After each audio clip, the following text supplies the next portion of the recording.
The next algorithm that we have is optimal page replacement. In this algorithm, basically, pages are replaced which would not be used for the longest duration of the time in future. So the one which is not going to be used for the longest duration of the time in the future is going to be replaced. So let's see with an example how are we supposed to do optimal page replacement. So here is our example. We have a page reference string, and then we are considering the frame size as 3 over here. I have written the page reference string and I have drawn the frame, the main frame, with 3 subframes basically, because the frame size mentioned over here is 3. So we are going to consider 3 frames. So now we begin. So the rule over here is the one which is not going to be used for the longest time in the future means 1, I'll write, not going to be used for longest time in future is the one to be replaced basically. So let's begin with 4. This is our very first one, so it's completely empty, so just put it onto the first place. Then 7, so it's still empty, so we have still empty frames, so 7 goes over here. We come to 6, we add 6 as the frame is empty. Now our main frame is full, all 3 frames are full. So now we need to begin with our replacement part. So we come over here to 1.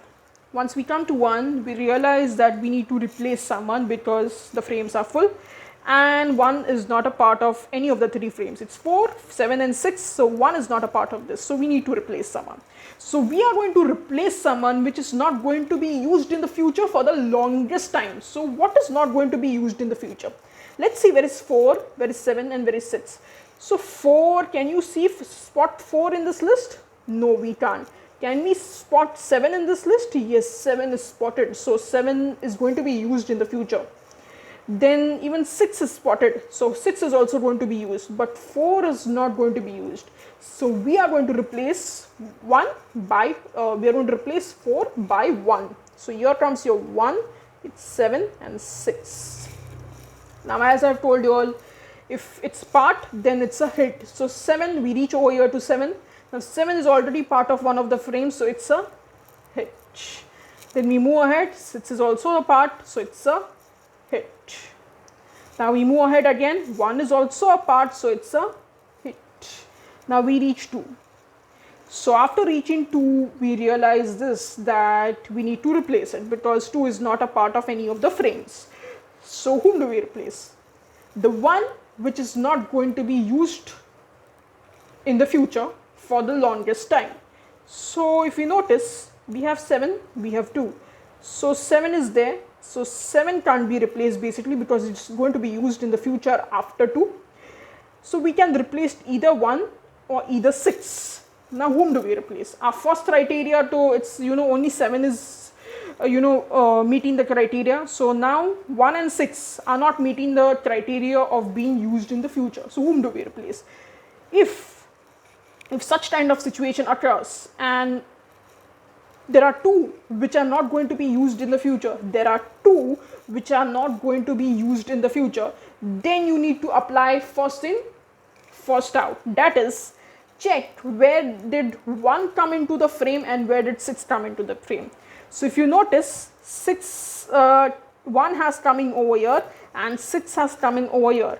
So which is the first one to get in? First one to get in was 6. So the first one to get out will also be 6.